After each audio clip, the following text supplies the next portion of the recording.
right, everybody, welcome to another episode of Steelers Today on DK Pittsburgh Sports. I'm Eddie Provident. With me, as always, is Dale Lolley.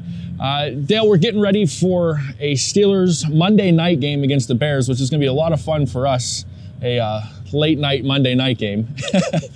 You've got a lot of writing to do for that one. And then it's on the press conference the next morning. The next morning. So thoughts and prayers to Dale Lolley on all the work he's going to have to do. But, yesterday I wanted to talk about the rookies today because, it was announced that Najee Harris was named NFL Rookie of the Month, Offensive Rookie of the Month.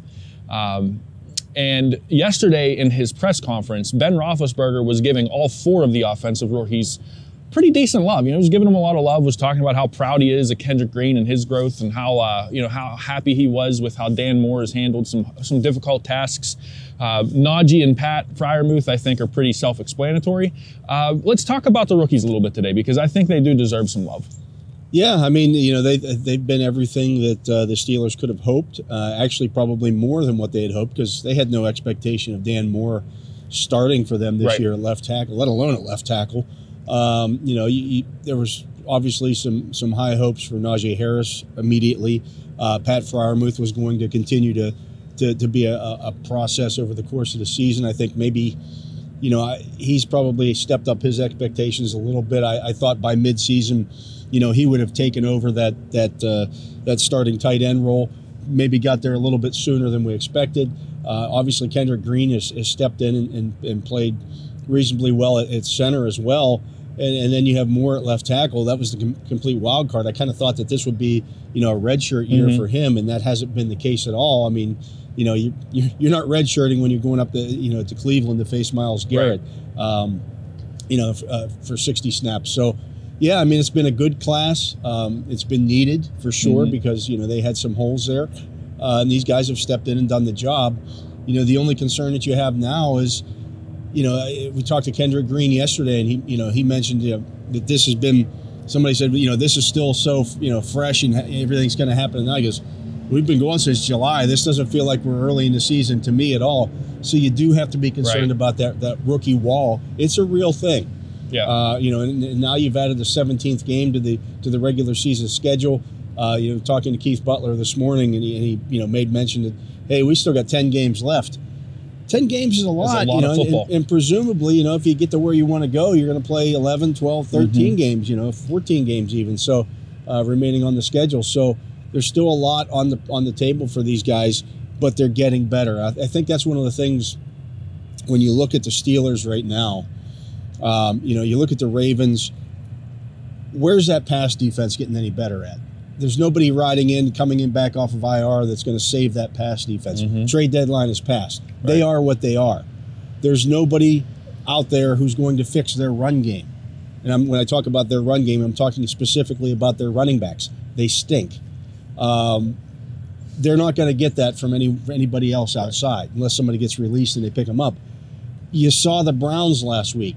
You saw their flaws. And they're falling apart all of a sudden with the OBJ stuff. The turmoil within that team. They could just self-destruct.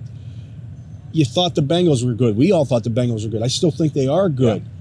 But they showed some flaws last week against the Jets. I know that they were playing well early in the season. Maybe some guys playing over their heads. Maybe they got caught looking ahead to the game against the Browns this week. The Steelers, if you look at where they're at right now, have guys...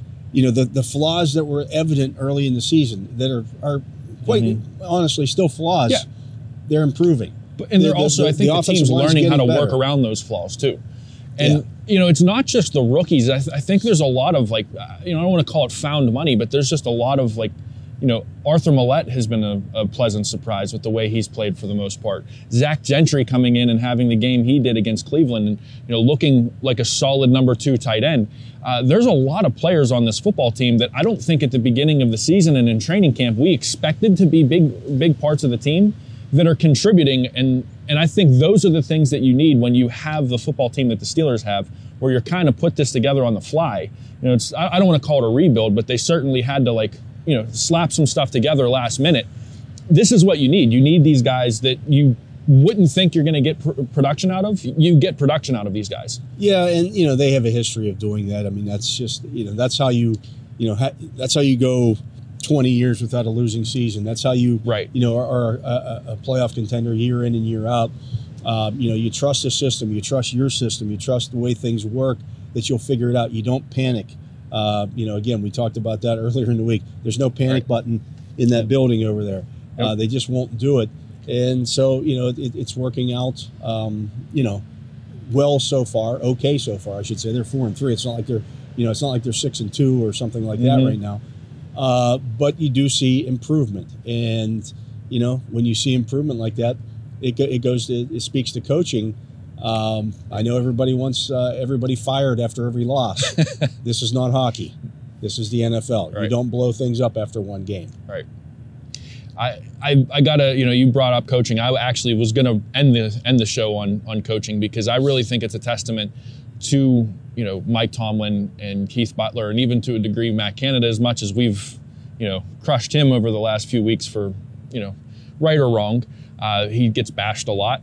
But these coaches are getting everything out of their players that I think you could possibly get out of these players. And the leadership in that locker room between Cam Hayward and Ben Roethlisberger and TJ Watt, there's no shortage of leadership. And it's just, I think it's a testament to what this organization has going on. Like you said, this is why they're relevant for as long as they're relevant. Yeah, I mean, it's a tried and true process of doing things. You know, you don't go make a trade for an OBJ. Who was a problem at his previous stop, and you think you're going to bring him into your organization somehow. Those almost never work. Almost never work. Yeah. So, you know, it just, the Steelers have their way of doing things.